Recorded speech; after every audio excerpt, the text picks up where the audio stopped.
Eu saúdo a Madre Igreja mais uma vez com a paz do Senhor, amém? Estamos encerrando, né? Quase para encerrar a última noite de ensinamento.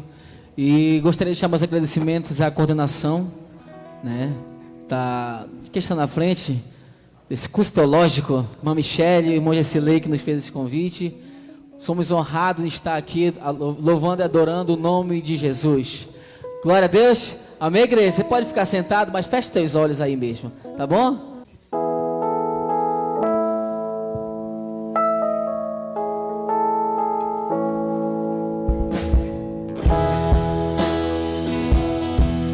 Aleluia, Senhor.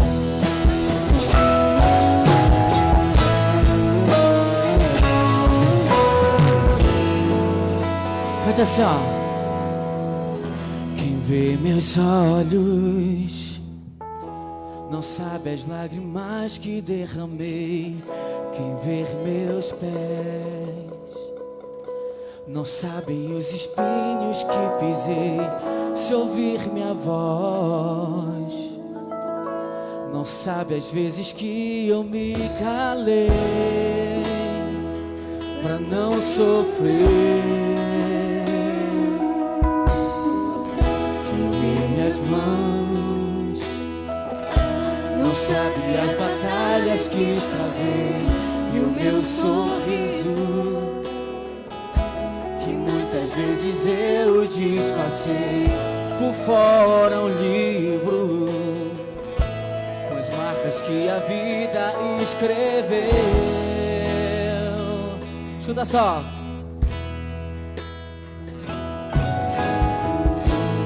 Diante das coisas que eu não pude evitar, eu encontrei abrigo até tudo passar.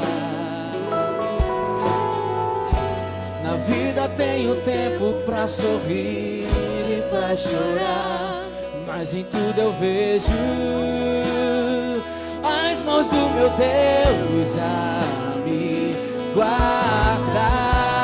Sabe adorar. Meu passado é uma história, meu futuro está sendo escrito por um Deus que cuida de mim com muito amor. Já passei, aleluia, a vida. Hoje eu quero as coisas de Deus, eu vou viver o sobrenatural, mesmo depois de tudo que passei. Eita Deus, aleluia! Aleluia, Senhor.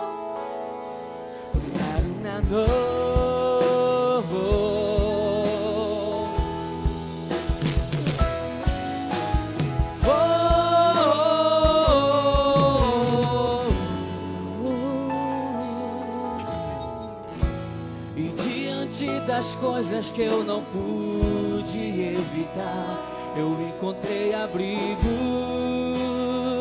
até tudo passar. Na vida tenho tempo pra sorrir e pra chorar, mas em tudo eu vejo as mãos do meu Deus a me guardar. Meu passado é uma história, meu futuro está sendo escrito por um Deus que cuida de mim com muito amor.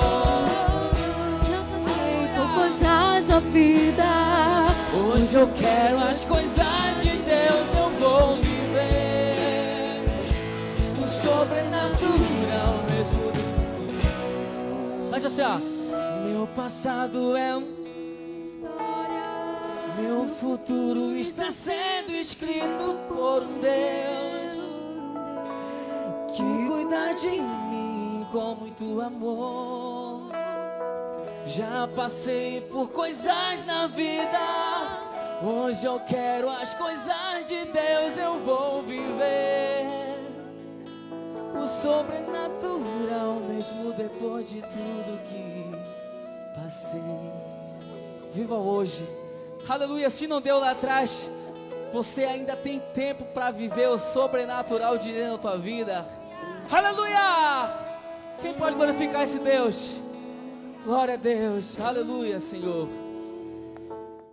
Nós queremos convidar nesse momento para assumir aqui a tribuna o pastor André Luiz, que vai estar falando sobre pregação pentecostal. Quantos querem ouvir? Vamos ouvi-lo então, pastor André.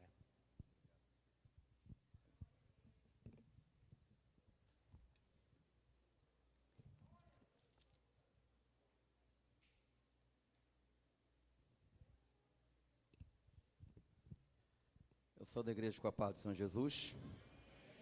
Graças a Deus. Louvo a Deus pela oportunidade de estar aqui mais uma vez com vocês. E vou repetir os agradecimentos que fiz no primeiro dia. A liderança do campo, a liderança da igreja e a liderança aqui da educação. Tá bom? Antes de iniciar, rapidinho. Você que veio só essa noite, não é? E não esteve conosco os outros dias. Eu trouxe uma obra, um livro chamado Sermão da Felicidade, que é um comentário sobre o capítulo 5 de Mateus. E quando você sair, você vai encontrar ele lá fora, tá bom? Vamos ver aqui? Sobe aí para mim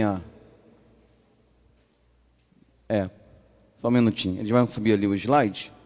Nós vamos falar sobre pregação pentecostal. Isso.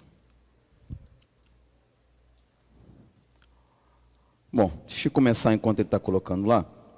O primeiro slide que você vai ver está com uma imagem, uma figura do pastor Luiz Antônio.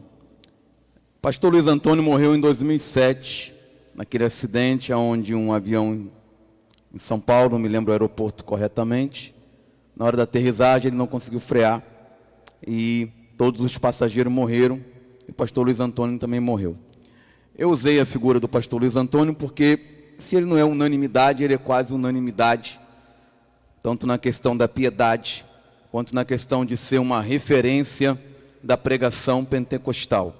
Um homem que pregava com poder, com piedade e também com grande conhecimento da palavra de Deus. Vamos lá. Antes de estabelecermos as características da pregação pentecostal, precisamos partir do genérico para o específico, ou seja, pontuar sobre a pregação cristã, responder quais são as características desta pregação e não abrir mão destes conceitos que identificam uma mensagem como genuinamente cristã. Ou seja, antes de pensar em pregação pentecostal, precisamos pensar o que é uma pregação cristã, o que é uma pregação cristocêntrica, para a partir desse núcleo, que é o mais importante, que a pregação seja genuinamente cristã, nós temos que pensar no que é a pregação pentecostal. Fatores externos sempre pressionam o púlpito, ou seja, as questões da sociedade, a cultura, sempre estão pressionando para que nós venhamos a adequar a pregação e a adequar as nossas falas a determinadas correntes de pensamento. A pós-modernidade, que é o tempo que vivemos, não pode pautar o nosso púlpito, mas a palavra de Deus que permanece para sempre. Então, quando eu subo ao púlpito para pregar, o que pauta a minha fala não é a cultura da época. O que pauta a minha fala e o que tem que pautar a minha e a sua fala é a Escritura. O púlpito é o centro da teologia e, consequentemente, da liturgia da igreja, sendo extremamente necessário estarmos constantemente refletindo sobre a nossa pregação. Não é à toa que o púlpito está no centro. Essa é a ideia da centralidade da palavra. Não está nos cantos, não está lá nas periferias, ele está no centro. O púlpito vai influenciar tudo. Vai influenciar a liturgia, a maneira como a igreja canta, o que a igreja canta, como você ora, como você se relaciona. Ou seja, toda a igreja, como a igreja funciona, é a partir do púlpito. Mas quais são as características dessa pregação cristã? E aí eu separei um texto de Paulo, 1 Coríntios 2:2. porque nada me propus saber entre vós, senão a Jesus Cristo e a este crucificado. A primeira característica da pregação cristã é que ela é cristocêntrica ao invés de ser antropocêntrica. É chover no molhado, mas é necessário dizer: a pregação cristã é a pregação em que Cristo é o centro da homilia. Eu não estou dizendo que todas as vezes que pregamos temos que pregar sobre Cristo. Nós temos que pregar sobre todo o conselho de Deus. A igreja tem que ser instruída sobre família, a igreja tem que ser instruída sobre dinheiro, a igreja tem que ser instruída sobre trabalho. O que eu estou querendo dizer é que a pregação cristã é aquela pregação onde Cristo é o centro e não o homem é o centro. Infelizmente, parte do pentecostalismo, como eu disse na outra palestra, nós vivemos pentecostalismos no plural, está trazendo para dentro do púlpito pentecostal uma pregação que não é cristã, mas é antropocêntrica, porque o homem é o centro da pregação. Tudo gira em torno do homem, tudo gira em torno do seu bem-estar, ao ponto de alguém olhar para a cruz ou olhar para a ressurreição, e ao invés de dizer que a ressurreição é a vitória de Cristo sobre a morte, e a nossa vitória sobre a morte, ele vai dizer que a ressurreição é você saindo da cova das dívidas e ascendendo para um trono de vitória. Isso não é pregação cristocêntrica, isso não é pregação cristã, isso é uma pregação humana. Pregação cristocêntrica é a pregação onde Cristo é a minha chave hermenêutica e Cristo é o sermão. A pregação cristocêntrica é quando eu prego a partir de Cristo e não a partir do homem. Ou seja, eu não estou preocupado se a pessoa vai gostar da mensagem ou não vai gostar da mensagem. Se ela vai amar a mensagem ou não vai amar a mensagem. Se ela vai aplaudir a mensagem ou não vai aplaudir a mensagem. Eu estou preocupado em ser fiel às Escrituras e a Cristo. Quando eu começo a dizer que o homem é o ponto fraco de Deus, é porque essa pregação não é cristocêntrica. Primeiro porque Deus não tem ponto fraco, essa figura de linguagem não serve para Deus, aleluia. E muito menos somos nós o ponto fraco de Deus. Deus é Deus independente de mim e de você. Precisamos restabelecer o lugar de Deus nos nossos púlpitos. Tem gente que acha que Deus fez o homem porque precisa de adoração. Deus não precisa de nada, Ele é suficiente em si mesmo. É por isso que Ele é Deus.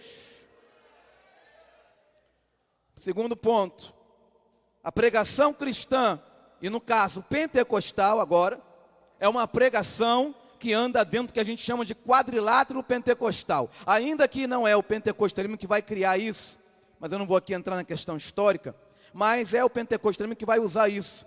O quadrilátero pentecostal. E qual é o quadrilátero pentecostal? Jesus Cristo salva, Jesus Cristo cura, Jesus Cristo batiza com o Espírito Santo, Jesus Cristo voltará. Essa é a essência da pregação pentecostal. Primeiro ponto, os 4 pontos é Cristo, ou seja, cristocêntrico. Primeiro ponto, Jesus Cristo é o Salvador.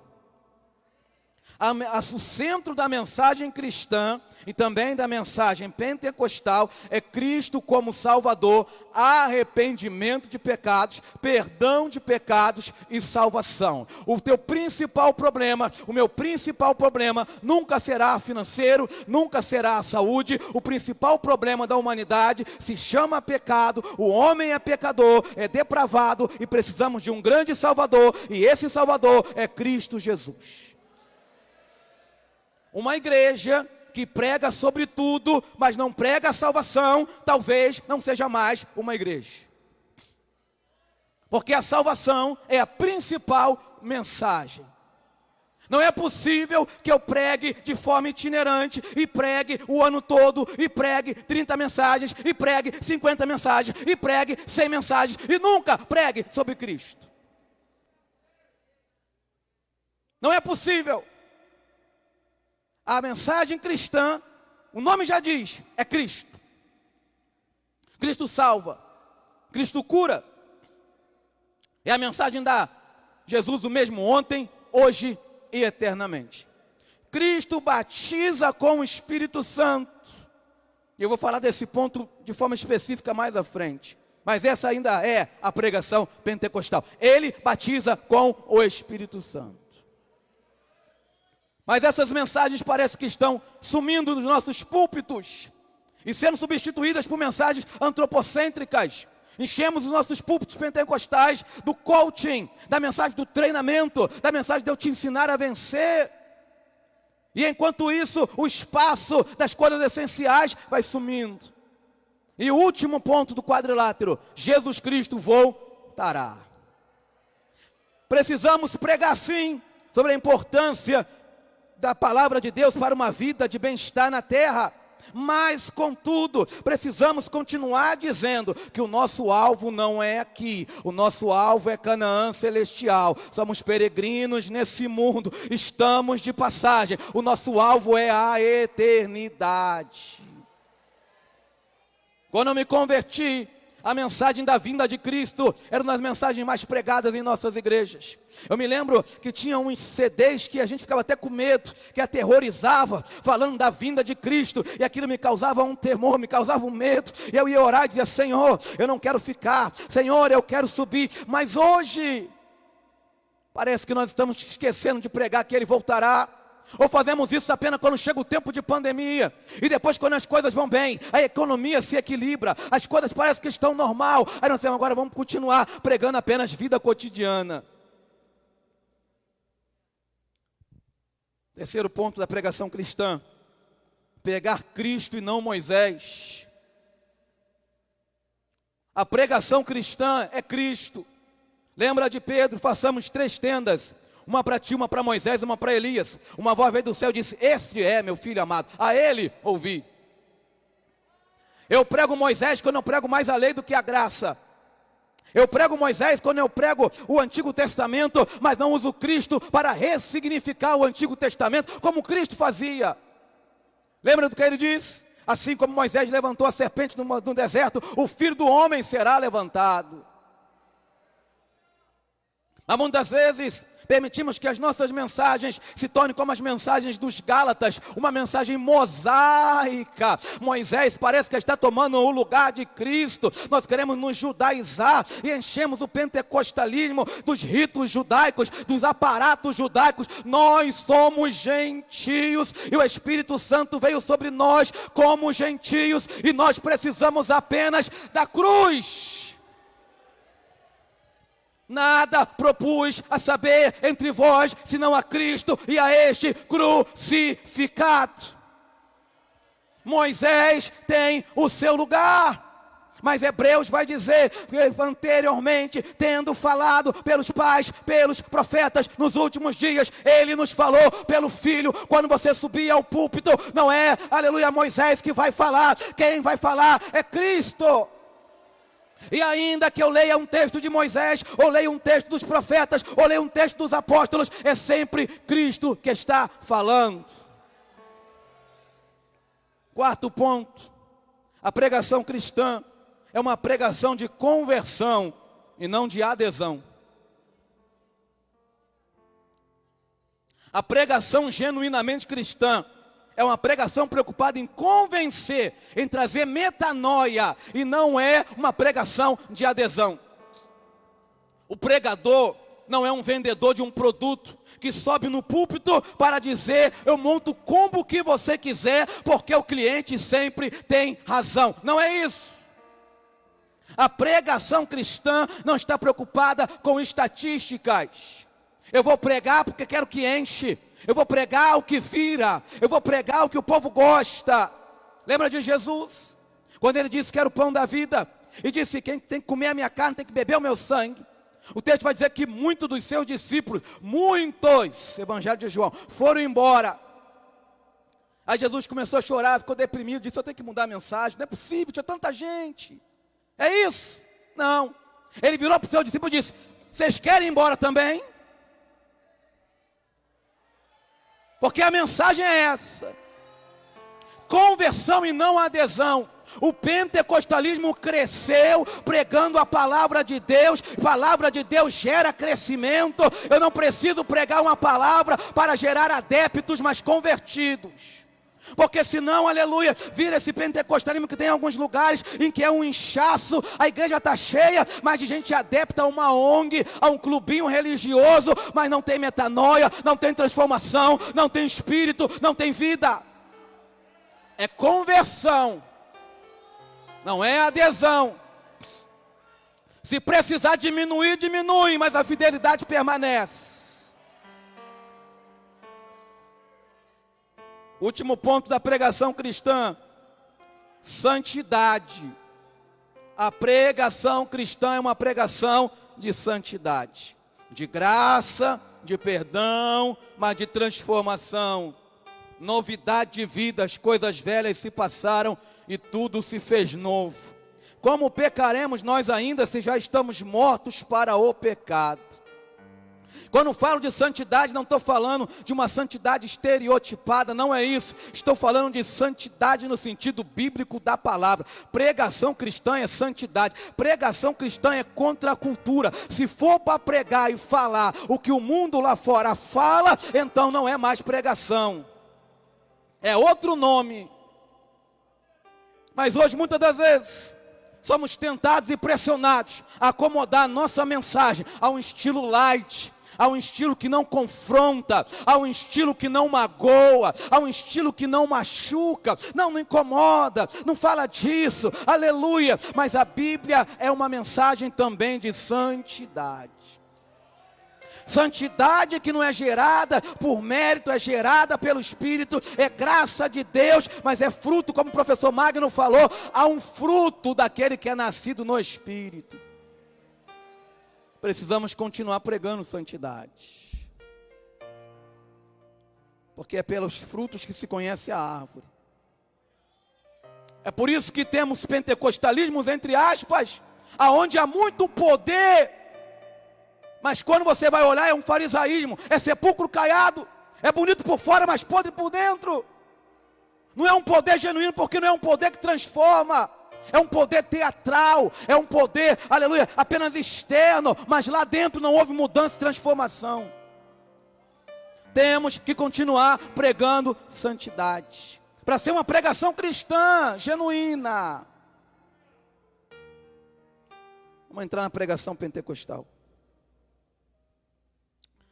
A pregação pentecostal, ela enfatiza a imanência do divino. A pregação pentecostal, partindo da transcendência do ser de Deus, a ideia da sua atemporalidade, do trono acima de todas as coisas e de seus atributos incomunicáveis, como a onipresença, a onisciência, a onipotência, leva o ouvinte para o caráter extraordinário e sobrenatural do Senhor. O que eu estou querendo dizer? A pregação pentecostal, ela aponta a transcendência de Deus. Ela diz: Deus é atemporal. Deus é onipotente, pode todas as coisas. Ele é onisciente, sabe todas as coisas. E sabe sem ter aprendido, e sabe tudo ao mesmo tempo. Não é por processo não, ele simplesmente sabe. Ele é onipresente. O Espírito está em mim, está em você, de maneira inteira, sem se dividir e sem se partir. Nós pregamos o Deus transcendente, o Deus que está acima da compreensão. Um Deus que é enigma, um Deus que é mistério. Pregamos esse Deus. Todavia, a pregação pentecostal não é uma pregação que aponta para um Deus extraordinário, um Deus de glória, que está acima de tudo, mas que é distante de nós. A pregação pentecostal, ela liga a transcendência com a imanência. Ou seja, Ele é um Deus que habita na glória, está vestido de glória, habita na luz inacessível, mas também habita dentro de cada crente. Um Deus que é tão grande, que está sentado no céu, e a terra é estrado dos seus pés. Um Deus que é tão grande, que na concha da sua mão cabe toda a água do mar. Um Deus que é tão grande, que na concha da sua mão cabe toda a areia. Um Deus que é tão grande, que a aba do seu vestido enche o templo, mas Ele cabe dentro de mim e cabe dentro de você. Não é uma ideia de glória distante, Não é uma ideia de um Deus extraordinário, mas que de vez em quando se comunica, mas é um Deus encarnado, aleluia, no cotidiano, na vida do dia a dia. Isso é a pregação pentecostal. O que é a pregação pentecostal? Quando uma pessoa entra dentro do culto, que não é crente, e o filho dela está preso, ela não quer ouvir sobre a relação da teologia com a filosofia aristotélica. Ela não quer ouvir sobre a relação da teologia com a filosofia platônica. Ela não precisa ouvir como é que eu vou conciliar imutabilidade com encarnação. Não! E quando ela chega e entra no púlpito, a pregação pentecostal encarna Deus no seu cotidiano, porque a Bíblia faz isso. O salmista vai dizer que Deus é pai de órfãos e marido de viúvas. Ou seja, você chegou aqui e está órfão, está triste, está abandonado, Deus é teu pai. Você chegou aqui e está de luto porque você não tem marido, Deus é teu marido. Essa é a pregação pentecostal. E quando essa mulher chega, a pregação pentecostal é: Deus é juiz que revoga sentenças injustas. Deus é o juiz, aleluia, e Deus é o carcereiro, é o guarda, que vai guardar o teu filho na prisão, e vai te consolar, enquanto você estiver aqui fora, e nós vamos orar, e vamos visitar, e vamos crer que Deus vai fazer um milagre. Essa é a pregação pentecostal. Deus é juiz, Deus é carcereiro, Deus é médico, aleluia, Ele entende de medicina sem nunca ter estudado, Ele é advogado, aleluia, Ele é conselheiro, Ele é pai, Ele é esposo, como Davi diz, Ele é escudo e broquel, Ele é Senhor dos exércitos, que peleja as minhas batalhas. O próprio Davi também vai dizer: com meu Deus eu salto uma muralha, com meu Deus eu passo pelo meio do esquadrão. É a figura de Deus como um guerreiro que vai junto, pelejando. Isso é pregação pentecostal. E não é firulinhas, e não é vernáculos bonitos. Eu não estou falando contra isso de maneira nenhuma. O que eu estou querendo dizer é que cada coisa tem o seu espaço. Esse é o erro que muitas vezes educadores cometem quando vão pregar. Pregar é uma coisa, ensinar é outra. Nem tudo da sala de aula vem para o púlpito. E nem tudo vem daquela mesma forma. Você tem que saber com quem você está falando, qual é o público, qual é a forma. Pois bem, é a pregação da imanência. A nossa pregação está impregnada de características que relacionam-se com o povo que nos ouve. Vamos avançar. A pregação pentecostal, ela é marcada pelo poder do Espírito. O fato de precisarmos combater os excessos dentro do movimento pentecostal, o qual eu chamo de ultrapentecostalismo, não pode nos levar a uma extinção do Espírito. Há abusos, há excessos. Eu sei que aqui no Pará não tem, mas lá no Rio de Janeiro tem umas igrejas que se dizem pentecostais, que o pessoal dança com um escudo, com espada, igual se faz no centro. Dizem que isso é pentecostalismo, mas não é. Eu sei que há abusos, sei que há excessos, sei que há profetadas, sei que há revelamentos, sei de tudo isso. Sei que é falta de discernimento, mas isso não é motivo para nós apagarmos o fogo do Espírito. É para isso que serve o conhecimento, para trazer discernimento, mas para manter o fogo aceso. A pregação pentecostal é feita no poder do Espírito Santo. Este poder do Espírito tem como ícone o cenáculo e o batismo com o Espírito Santo. A experiência tem lugar essencial na vida do cristão pentecostal. Não apenas como uma experiência de salvação, mas como uma experiência de cheio do Espírito Santo. A teologia pentecostal é uma teologia de experiência. É uma teologia onde você experimenta o contato com Deus. E diferentemente de outras religiões, onde o teu contato é através de uma mediação, há um mediador. A pessoa se conecta com o nirvana, a pessoa se conecta com duendes, a pessoa se conecta com gnomos, a pessoa se conecta com mediadores, com entidades, com energias. A nossa conexão não é mediada por anjos, não é mediada por homens, seja um ministro de Deus. A nossa conexão é direta com o eterno. A pregação pentecostal e a teologia pentecostal é a teologia e a pregação da experiência. De você conhecer no íntimo. De ter contato, intimidade com Deus. E nós não podemos perder isso. Precisamos qualificar a nossa teologia. Precisamos qualificar a nossa pregação. Mas nós temos uma essência, aleluia. Temos que nos manter fiéis. Não precisamos copiar modelos de ninguém. Sei que somos jovens, sei disso, aleluia. Sei que temos muito a aprender, mas nós não precisamos copiar modelo de ninguém. Muitas das vezes, muitos pentecostais acham que nós somos algum tipo de vira-lata da teologia. Não! Nós temos teólogos, temos doutores, alguns estão aqui, temos mestres, temos gente piedosa, gente erudita. Não, nós não precisamos trazer modelos externos e colocar dentro do nosso modelo, porque nós temos condição de desenvolver um modelo piedoso, santo, cheio do Espírito Santo e cheio também da mente de Deus, e também crescer no intelecto e crescer no conhecimento.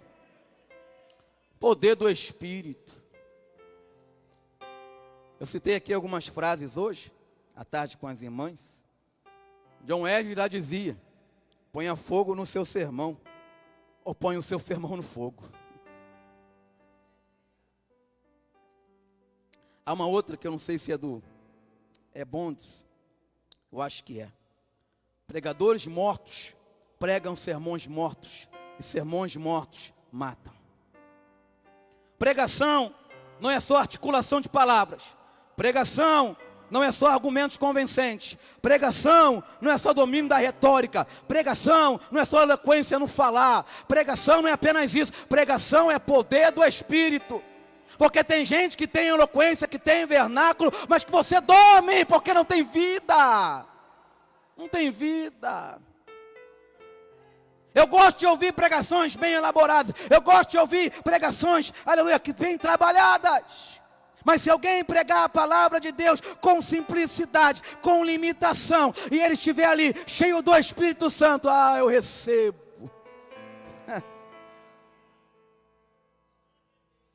Pregação pentecostal, eu falei anteriormente, e agora vou pontuar com profundidade. Ela prega batismo com o Espírito Santo. É um ponto importante da nossa pregação e da nossa teologia. Há uma frase, não sei se li em algum lugar, não me lembro, mas diz que a doutrina que não é pregada é esquecida. Você pode perceber que quando uma igreja se volta a pregar em determinada área, aquela igreja se torna forte naquela área. Isso é natural. Você pode ver isso no neopentecostalismo, por exemplo. Se você prega muito cura divina, é natural que aconteça muita cura divina. Se você prega muito santidade, é natural que você tenha uma igreja com menos problemas. E assim vai. Nós precisamos continuar pregando batismo com o Espírito Santo. Eu sei que temos que fazer ajuste na nossa teologia. Eu sei que passamos muito tempo dizendo que quem era batizado, não dizendo de forma oficial, mas na prática, que aquela pessoa tinha um pedigree espiritual, que ela era mais superior à outra. Criamos super-homens espirituais. Isso é errado, isso é equivocado. Ser batizado com o Espírito Santo não te faz mais espiritual, não te faz mais crente, não te faz mais nada, porque é pela graça de Deus. Agora, isso não significa retirar essa pregação do nosso púlpito. Ele batiza com Espírito Santo e com fogo. E vou mais além. A teologia pentecostal clássica é que batismo com o Espírito Santo é com evidência de falar língua estranha. Se não é isso, é carismático, não é pentecostal. E a teologia lucana, na sua narrativa, me apoia nessa ideia e apoia a nossa teologia de que batismo com o Espírito Santo é evidência de falar línguas. Mas aí a gente começou a trazer, não pode ser que não seja bem assim. Mas não é a nossa teologia. Não diga que ele batiza com fogo, porque batizar com fogo é batismo de condenação. Será? Eu sei que é um tema polêmico, é um texto polêmico. Será? Mas será que eu preciso ceder tão rápido o terreno assim? Porque Atos, no capítulo 1, no versículo 5, aleluia, vai dizer o seguinte: porque na verdade João batizou com água, mas vós sereis batizados com o Espírito Santo, não muito depois desses dias. Lucas está citando a fala de João. João batizou com água, mas vós sereis batizados com o Espírito Santo, não muito depois desse dia. E o que aconteceu em Atos 2? Veio o batismo com o Espírito Santo e o fogo estava presente lá. Estava lá. Ele está citando o quê? Por que ele omite o fogo aqui? Está citando Marcos, porque Marcos, que é o primeiro evangelho, também omite. Você pega Marcos lá no começo, vai dizer: vos batizará com o Espírito Santo. Que hajam discussões, mas para mim, batizar com o Espírito Santo e batizar com fogo é a mesma coisa. Ou será que foi à toa que apareceram línguas repartidas como que de fogo e pousaram sobre as suas cabeças? Mas aí a gente vai perdendo essa coisinha e parece que agora a gente tem vergonha de falar batismo com o Espírito Santo, tem vergonha de falar em língua estranha. Não. Você, quando pregar, não fala em língua estranha. Fala língua estranha porque não vão achar que você é um pregador. É lógico, irmão. O camarada ficar o tempo todo falando língua e não pregar, aí não dá. Aí não dá. Agora, se ele está pregando e houve um espaço, e a igreja entrou, por que eu não posso falar línguas estranhas?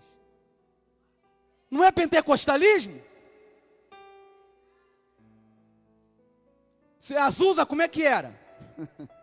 Daniel Berg, o Narvin, como é que era?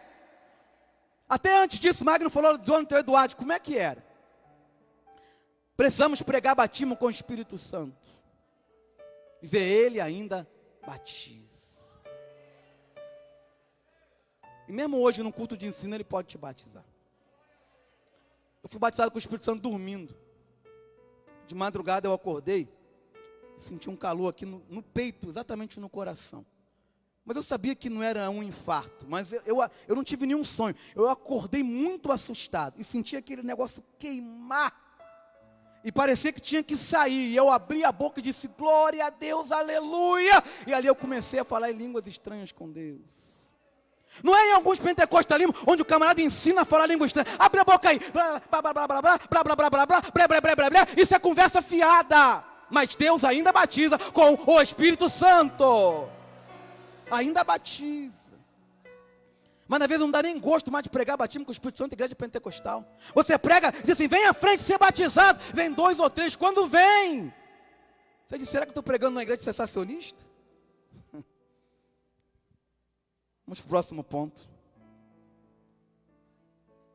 A pregação pentecostal prega a cura divina. Faz parte da nossa pregação. Salvação, Jesus vem, batiza com o Espírito Santo e ele cura. Lembra que eu disse que o púlpito, ele é o centro, que ele influencia tudo? A liturgia de muitas igrejas pentecostais estão mudando. Coisas como nós vimos hoje aqui à tarde, no final, quando a missionária, esposa do pastor, chamou para orar aqui, não acontece em muitos lugares. Não tem mais imposição de mãos. Pegamos um modelo que não é o nosso modelo, aonde não se unge com óleo, não se impõe as mãos, não se faz orações coletivas, não se clama por cura divina. A pregação pentecostal é uma pregação de milagres, sim.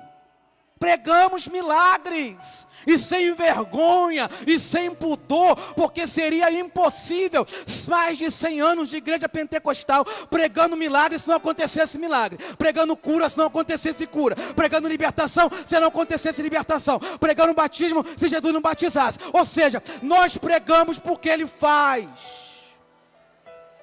Ele faz. Ou será que estamos há 100 anos enganando a nação? E pregando milagre, aonde nunca aconteceu milagre. Nós pregamos milagres, porque Ele faz milagres. Ele faz milagres. A nossa pregação é essa. Não precisamos, irmãos, entrar nesse modelo de pregação que pode fazer sucesso em muito lugar, mas não é o nosso modelo, não é a nossa tradição, não é a nossa chamada. Temos que pregar que Ele cura, não apenas a alma, mas também o corpo. Louvado seja o nome do Senhor. Ouvimos aqui o testemunho do pastor Messias Santos, uma parte do testemunho dele eu já conhecia. A pregação pentecostal, ela prega poder sobre as trevas. Volto a dizer, sei que existem exageros, que alguns não nasceram no pentecostalismo, mas alguns crentes pentecostais bobos vieram trazer para dentro essa coisa de mapeamento territorial. Que demônio que trabalha aqui, que demônio que trabalha aqui, vamos fechar o negócio, vamos fazer uma oração, vamos consagrar isso, vamos consagrar aquilo. Isso não é batalha espiritual bíblica. A batalha espiritual bíblica está lá. Armas à esquerda, armas à direita, porque as armas da nossa milícia não são carnais, mas poderosas em Deus. Eu não preciso desses esquemas novos, eu só preciso crer no que a Bíblia diz, porque Ele se manifestou para destruir as obras do diabo. Porque tendo despojado na cruz principados e potestades, triunfou sobre eles e desprezou deles na cruz. Eu só preciso crer em Apocalipse. Houve batalha no céu. O dragão e seus anjos pelejaram. Miguel e seus anjos pelejaram. E foi expulso o dragão, a antiga serpente. E não se achou lugar para eles. A gente agora está envergonhado. Eu sei que há questões que tem que ter um terapeuta, tem que ter um psicólogo. Eu sei disso. É claro, é evidente. Mas há questões que é o diabo. Há questões que é Satanás, que é demônio. Tem que orar, tem que buscar, tem que clamar o sangue de Jesus e acabou. Não diz que é o diabo, porque vão achar que a gente é esses crentes que é místico e tal. Mas nós somos. Eu creio num Cristo que tem poder sobre as trevas. Tudo tem o seu momento. Na minha palestra aqui eu falei sobre religiões de matriz africana, dentro de um determinado contexto. Dentro de um determinado contexto eu vou falar de religião, vou usar termos técnicos. Mas se precisar chegar numa casa e dizer, Jesus vai desfazer a feitiçaria e vai quebrar por terra a obra do diabo, eu vou dizer, porque isso é teologia pentecostal. Isso é teologia pentecostal. E eu creio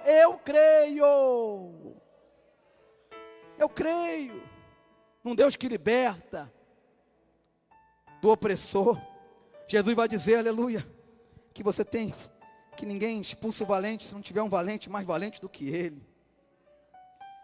E ele tem poder sobre as trevas e poder sobre o mal.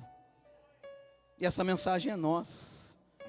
A gente entra na cadeia e diz, você precisa ser liberto, porque o diabo está na tua vida, e você também tem traumas emocionais, e Jesus vai curar os teus traumas emocionais, vai expulsar o demônio, vai te lavar com sangue, e vai fazer de você uma nova criatura. Essa é a pregação pentecostal. Agora, a pregação pentecostal tem alguns problemas. Primeiro problema, a cultura que se colocou de que tem que virar, tem que quebrar, a igreja tem que envergar. Aí o camarada, em vez de pregar, preocupado com o texto, ele está preocupado que os irmãos dê glória.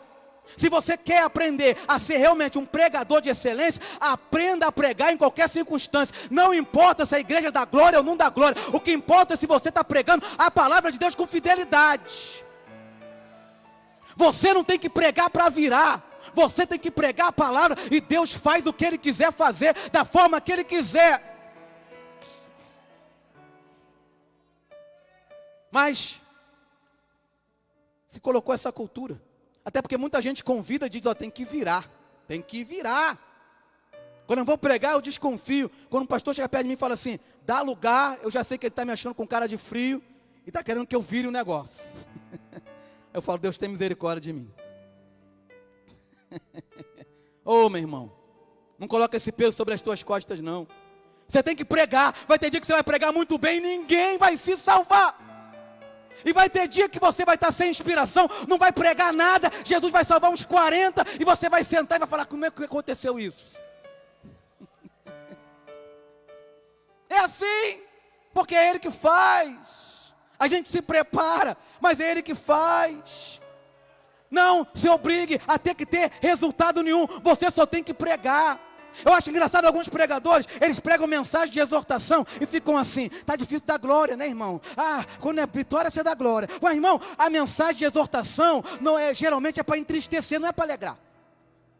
Ou quando você era criança, seu pai brigava com você, aí você, ai que alegria, ai que bom, não, você fica triste.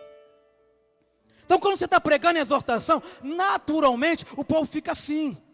É normal, mas às vezes vem aquele bálsamo e o poder de Deus cai. Mas eu não tenho que estar preocupado se as pessoas estão glorificando ou não. O pregador pentecostal tem que aprender a pregar com silêncio. Com silêncio. Você sabe se o pregador é bom quando ele prega no ar livre. Porque no ar livre, vai lá, não sei se aqui, mas lá no Rio, passa o carro da pamonha, o bêbado começa a gritar, as crianças começam a correr. Se você ficar focado ali e pregar a palavra, é porque você já está caminhando num bom caminho. Mas essa coisa de ter que virar, acabou com a pregação pentecostal. Porque aí para virar eu tenho que manipular. Aí eu começo, fala para o irmão, está pegando aqui. Fala para o irmão da esquerda, está pegando lá. Agora levanta, agora senta. Agora fala para a esquerda, é poder de Deus. Agora fala para a direita, Jeová está na terra. E aquele negócio, e aí vira aquele negócio, mas é poder falso. É animação. Porque quando o poder é de Deus, você não força, ele flui. Ele flui. Não importa o teu tom de voz. Não importa a tua oratória, porque não é técnica, é graça e palavra. Aleluia. Problema na pregação pentecostal: hermenêutica deficiente, explicações sem sentido, alegoria excessiva, falta de conteúdo, falha de sistemática, falta de compreensão, erros de vocabulário. Há problemas sim, é verdade. Ou seja, eu vou para o texto muitas das vezes, e eu não extraio do texto o que o texto quer dizer, mas eu coloco a minha palavra dentro do texto, porque não me preparei. É por isso que é importante você estar na EBD da sua igreja, você se matricular no seminário. Se você não se matriculou, e você tem tempo, e você tem chamado, você já está perdendo tempo. Porque você tem que saber o que você fala. Não é só chegar no púlpito e falar. Você tem que ter conteúdo. Porque o que não volta vazio é a palavra de Deus, não é a palavra do pregador. Porque tem muito sermão cheio de palavras humanas, mas vazio de palavra de Deus.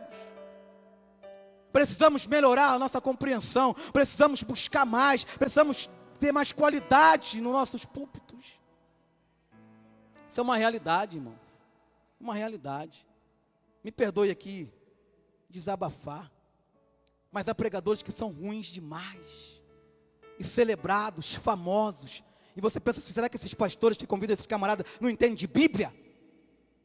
Porque o camarada pega um texto, e ele faz uma salada, e ele vai para cá, e ele vai para lá, e ele vai para cá, e nada tem nexo com nada. Você não sabe onde ele começou, aonde ele terminou, para onde ele vai. Está mais perdido que segue em tiroteio. Essa não é pregação pentecostal clássica.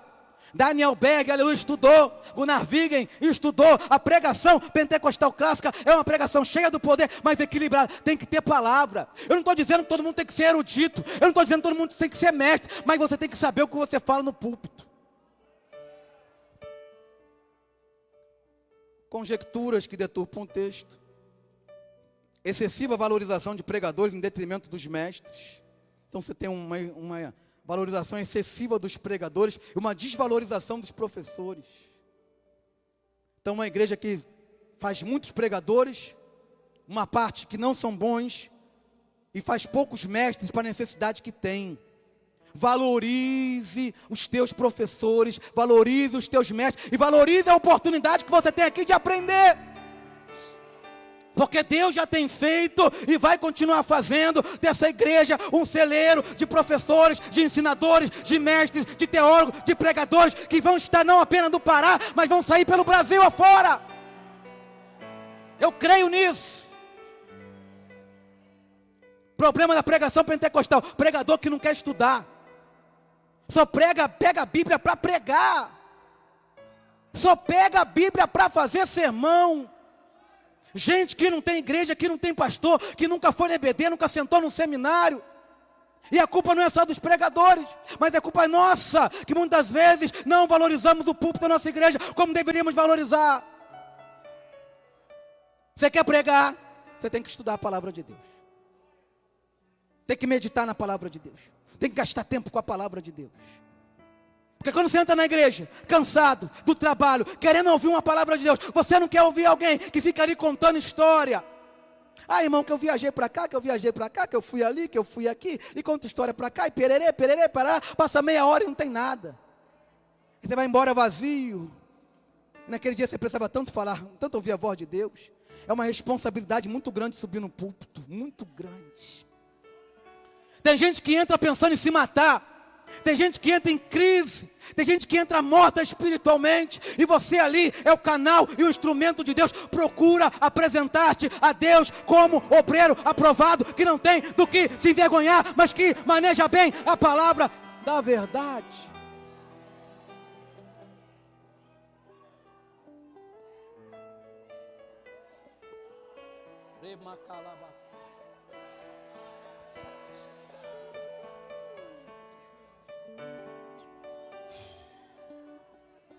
Problema da pregação pentecostal: valorizar não o conteúdo, muitas das vezes, mas a fama.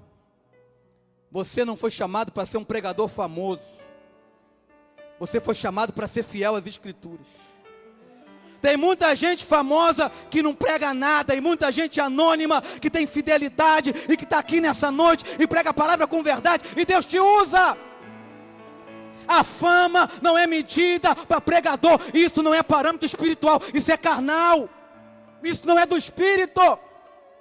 Não se mede um pregador por quantas pessoas ele tem na rede social, por quantos likes ele tem, pela qualidade do vídeo dele, pela fama que ele alcançou, pela projeção que ele foi, por quantos países ele passou. Nada disso importa no reino de Deus. Eu quero saber se ele vai pregar a Bíblia. Mais importante de quem vai pregar, mais importante se é o André, se é o Magno, se é o Márcio, se é o Messias, mais importante de quem é, a pergunta é: vai pregar a Bíblia? Porque se for pregar a Bíblia, pode ser o André Luiz, pode ser a Mariazinha, pode ser o Joãozinho, pode ser o Sebastião, não importa quem é, o que importa é, vai pregar a palavra. Mas sabe por quê? O nosso púlpito pentecostal, entre aspas, não estou generalizando, virou bagunça, porque o que vale é projeção. Eu quero colocar um cartaz com muita gente importante. Eu quero mostrar como eu tenho poder. Ao invés de olhar e dizer: é homem de Deus, tem pastor, tem história, prega a palavra de Deus. Mas eu creio que o Espírito Santo está soprando sobre nós e está levantando pregadores compromissados com a sua palavra, cheios do Espírito Santo, e uma geração de mestres e teólogos, eruditos, inteligentes, com a mente cheia de Deus, mas também que ardem no fogo e no poder da glória de Deus. Eu creio firmemente nisso.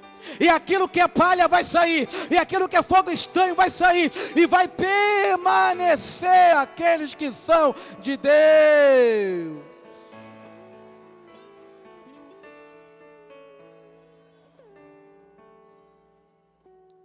Como aperfeiçoar nossa mensagem? Estou perto do final. Manter a nossa tradição de transmissão da mensagem. O que significa isso? Você viu que eu critiquei certos excessos que começaram a se cometer, né? É normal. Agora, a pregação pentecostal, ela gera interação, sempre foi assim. Então, não há problema nenhum quando eu digo: levante a mão e adore ao Senhor. Vamos lembrar do pastor Messias Santos: quantos podem louvar o Senhor? Eu acho lindo isso. A pregação pentecostal é isso também. É isso também. Mas uma coisa é quando você fala a Bíblia, prega a palavra e diz: quantos podem louvar? Outra coisa é quando você não fala nada com nada e fica: dá glória, dá glória, dá glória, dá glória. Tem gente que acha que a igreja é burra, que não entendeu. Mas não é que a igreja não entendeu, é porque o que você falou não valeu um glória. Continua pregando a palavra. Mantenha a tradição da nossa pregação. A nossa pregação interage mesmo. A nossa pregação é mais descontraída. A nossa pregação é mais informal. A nossa pregação é mais espontânea. Lógico, há uma ética na pregação. Mas se o Espírito mandar eu descer, eu vou descer. Se mandar eu subir, eu vou subir. Se eu tiver que parar para falar alguma coisa que Deus mandou falar, eu vou falar e depois volto para o texto. Há uma espontaneidade. Reconhecer a necessidade de aperfeiçoamento através da crítica. Eu só me aperfeiçoo quando eu reconheço a minha limitação. Então é preciso que o pentecostalismo olhe e diga, precisamos melhorar. Senão não melhora. Incentivar e exortar os ministros da palavra. Investir em seminários, palestras, cursos que acrescentem bagagem cultural e teológica ao pregador, além de disciplinas específicas da pregação. É o que está acontecendo aqui. Tem igrejas, é só EBD e olhe lá. Você chega na EBD, não tem um quadro, não tem um pincel, não tem uma televisão, não tem um material. Você joga o professor lá e manda o professor se virar. E quer que a igreja seja de erudito, não vai ser. Professor tem que ter estrutura, professor tem que ter incentivo. Ora, quando nós nos conscientizarmos disso, pegarmos os nossos professores e botarmos no seminário, quem tem vocação, quem não tem dinheiro a gente paga curso para o professor se qualificar, investe. Aí a igreja pentecostal vai crescer muito mais rápido em conhecimento. É importante investir em estrutura. É importante investir em missões, mas é importante investir na educação da igreja. O pentecostalismo não está crescendo mais nessa área, porque não investe. Olhe para o Brasil, quantos eventos de tamanho grande, de tamanho desse é o maior que tem, quantas conferências tem, quantos eventos de ensino tem, não tem. E aí o jovem fica sem referência. Sabe por que muitos jovens têm como referência os ensinadores da igreja reformada? Tem como referência pregadores da igreja reformada, porque eles não conhecem os mestres que atuam no trabalho pentecostal. Porque as igrejas não projetam essas pessoas, porque não faz evento. Não sabem. Às vezes a gente que é da área, você vai conhecer alguém e fala, caramba, eu não conhecia essa pessoa. Eu não conhecia. Portanto é importante. Esse trabalho é importante, valorize esse trabalho. Valorize. O que você tem aqui é especial. Dias separados para você crescer no conhecimento, ouvindo gente que... Irmão, há uma frase que uma pregadora falou uma vez que é verdade. Tem gente que diz assim, fulano vai pregar 1 hora de sermão. Não é 1 hora de sermão. Quando você ouve o doutor Márcio Mata, você ouve anos e anos. Não é 1 hora. Quando você ouve o Marcos Paganelli, você ouve anos e anos. Não pense que o trabalho do pregador é 30 minutos e 1 hora. Quando alguém sobe no púlpito para falar, é uma vida inteira ali. Uma vida inteira. Vamos finalizar. Estamos na 3ª geração de pentecostais no Brasil. Assim como fomos influenciados pelo passado, estamos influenciando o futuro. Cada ministro da palavra, ainda que na sua igreja local, deve promover uma pregação pentecostal saudável e poderosa, tanto para abençoar os que ouvem, quanto para ser exemplo daqueles que estão ao seu redor. Todos vocês aqui têm uma influência. Principalmente você que faz alguma coisa na sua igreja, que é obreiro na sua igreja, que prega, que dá uma palavra, que dá uma saudação. Você pode pensar assim, mas como é que eu vou influenciar a teologia pentecostal? Eu sou desconhecido, ninguém me conhece. Mas lá na sua igreja, tem jovens que se espelham em você e se influenciam em você. Na sua cidade, tem gente que tem você como referência de pregação, modelo de pregação. Portanto, seja uma boa referência aonde você está. Porque se você não é referencial aonde você está, não vai ser Deus te plantando em outro lugar que você vai passar a ser referência. Seja uma referência lá.